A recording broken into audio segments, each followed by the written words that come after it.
Então, pessoal, hoje vamos apresentar o seminário da História da Educação Brasileira no século XX. As integrantes somos eu, Natália, Ana Carolina, Ana Clara, Jordana e Dayana. Vamos falar do primeiro tópico da unidade 1, que... Só um instante.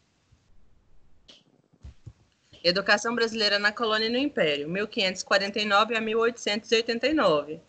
É quando o Brasil foi colonizado pelos portugueses e eles queriam ensinar o beabá aos nativos daqui, passar seus ensinos e conhecimentos para eles.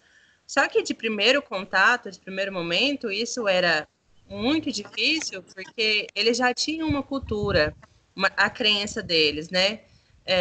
Então, eles pensaram em induzir esse conhecimento aos menores, porque seria a melhor absorção e poderiam de passar de geração para geração, certo? Agora a Jordana vai explicar um pouco melhor sobre a educação jesuítica. Bom, pessoal, o período dessa educação se dá a dois momentos, que é o período da colonização, né, que veio a educação jesuítica, de 1549 a 1759, e após nós vamos falar também sobre as reformas pombalinas, né, educação originada através dessas reformas. Em seguida, veio a expulsão dos jesuítas. Depois que os jesuítas vieram para cá, eles foram expulsos. Então, vou explicar um pouco sobre isso. Esse momento de catequização era-se dado para as crianças ameríndias. As crianças ameríndias eram as crianças índias. Os portugueses, os jesuítas, eles preferiram catequizar essas crianças porque para eles era mais fácil ensinar a fé e os seus costumes.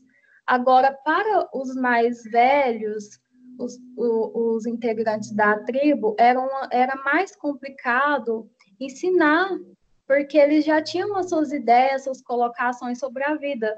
Então, era-se dado dessa forma. A catequização era dada por duas línguas, a tupi e o português de Portugal. Então, eles intercalavam as línguas para poder dar esse processo de catequização. Aí ele vai falar sobre os negros guinés, os índios, as pessoas que eram excluídas, porque essas pessoas eram escravizadas naquela época. Então, elas eram exclusas desse meio de educação. E a igreja, ela pedia uma arrecadação de dinheiro, que era se dado, não tinha o nome de dízimo na época. Então, o que acontecia? O dinheiro que a igreja pedia para os fazendeiros que vieram de Portugal para o Brasil, esse dinheiro não dava para manter as escolas e não dava para manter as indústrias agrícolas daquela época.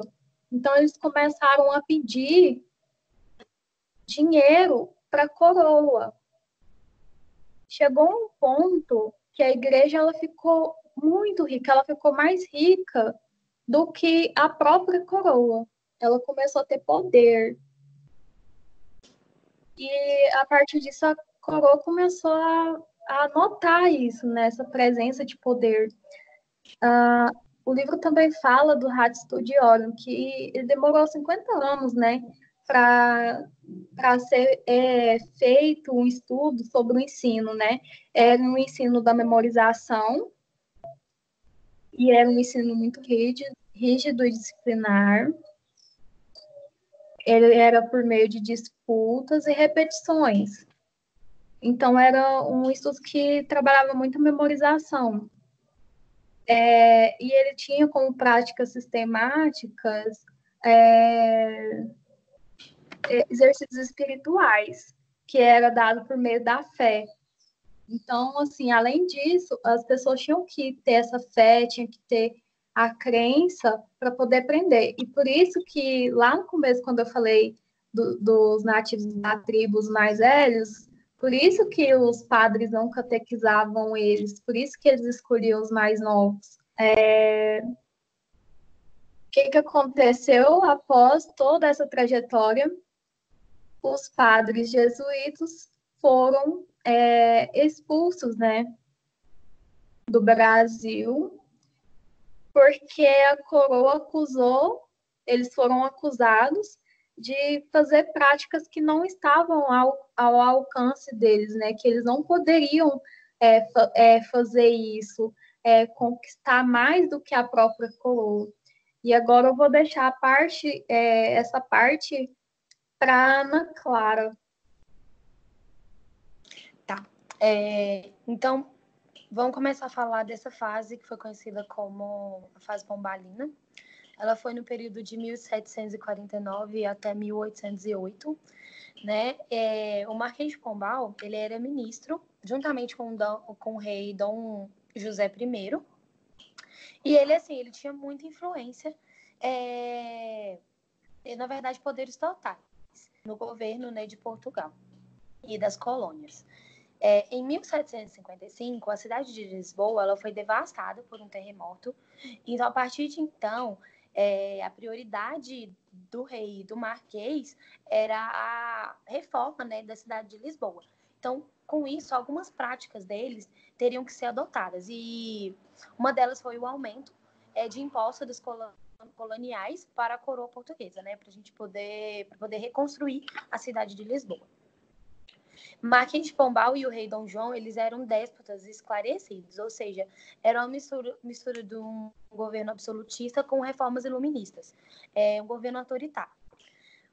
Nessa pegada aí de reformas, a gente pode citar algumas deles, das reformas pombalinas, que foi a mudança da capital, né, de Salvador para o Rio de Janeiro, para ficar mais perto do ouro, o fim das capitanias, né, e a criação das províncias, criação de novos impostos, como a derrama, e a criação de companhias de comércio, o ensino laico, que foi quando ele rompeu, né, ele rompeu diretamente com os jesuítas, então foi a expulsão dos jesuítas, e o fim da escravidão indígena.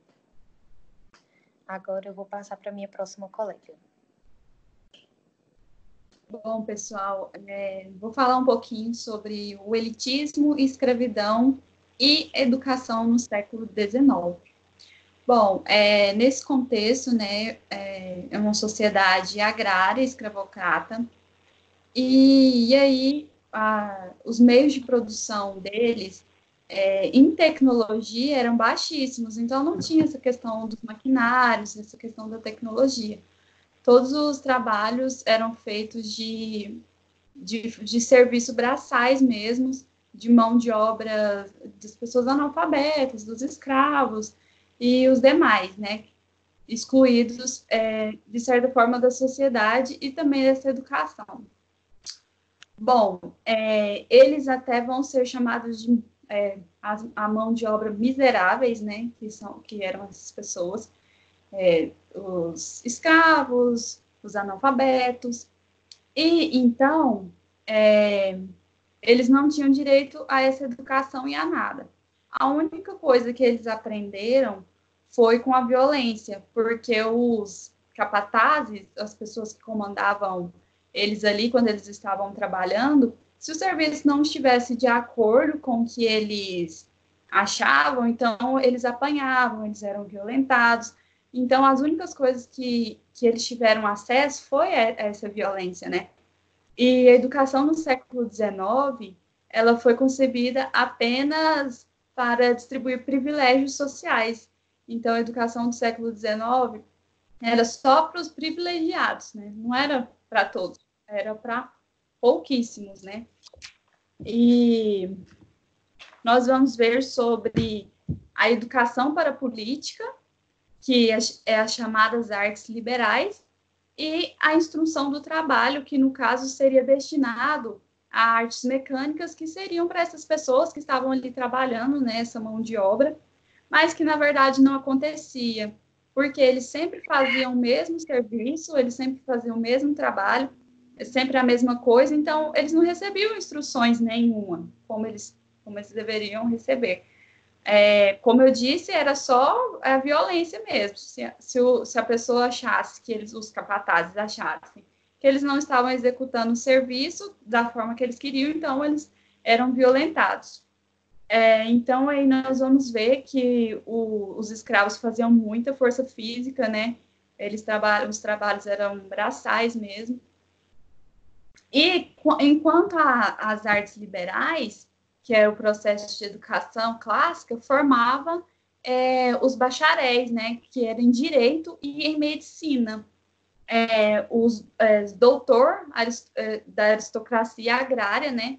E então aí a gente vê bem um contraponto assim bem entre essa classe, né, de aristocracia, os doutores em medicina, em direito, enquanto essa massa de trabalhadores, escravos, analfabetos, não tinha direito a nada.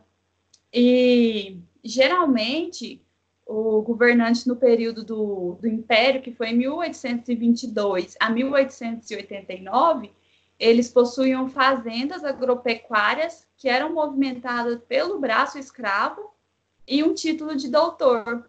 Então, assim, eles ficavam bem, né? Bem na fita, e à custa de trabalho escravo.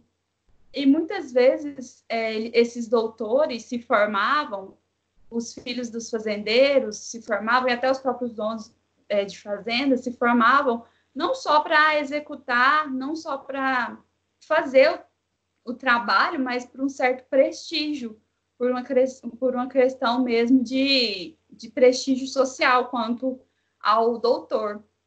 Tem uma educadora alemã, que é a Ina Binzer, não sei se é assim que pronuncia, ela percebeu o significado social do tratamento de doutor, né? Porque essa questão do doutor em médico ou em direito trazia muito a questão do respeito, né? E em 1822, quando o Brasil se tornou independente, né, então de Portugal, o Brasil permaneceu com essa mesma estrutura agrária mantida pelo trabalho escravo. Infelizmente, nada mudou, né? E os doutores daquela época pensavam o Brasil como sendo uma sociedade eternamente agrária, agrícola e escravocrata. Bom, 10 anos depois, essa responsabilidade ela foi passada para outra administração do financeiro, do ensino primário e do ensino superior.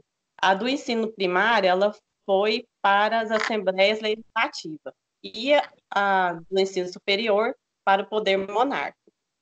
Em 1824, eles tentaram fazer que todos os cidadãos eles fossem alfabetizados. Só que não era todos assim. Por quê? Porque naquela época os escravos eles não eram considerados como Constituição do Brasil. Então, quem tinha direito a essa escolaridade, que era para ser para todos, era somente para os filhos dos fazendeiros.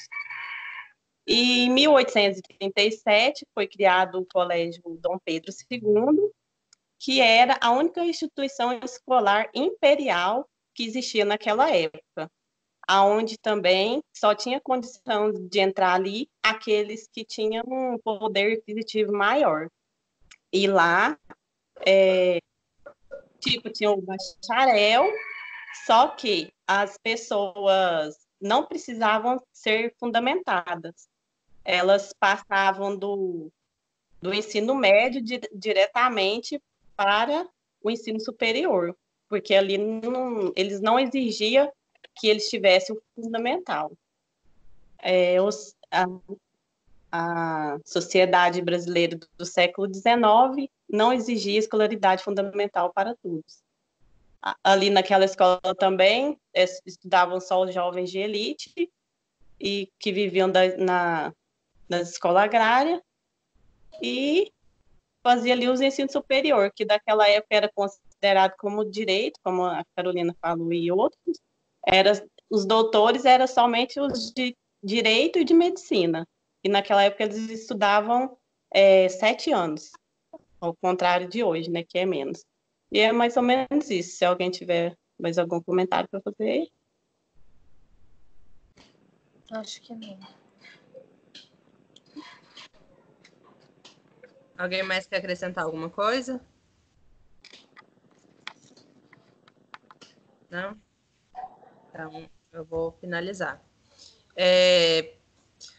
Nessa primeira parte, a gente podemos analisar como a educação brasileira se originou, né, no contexto colonial. Que a história da educação, de 1549 a 1822, ela passou por 2 experiências pedagógicas,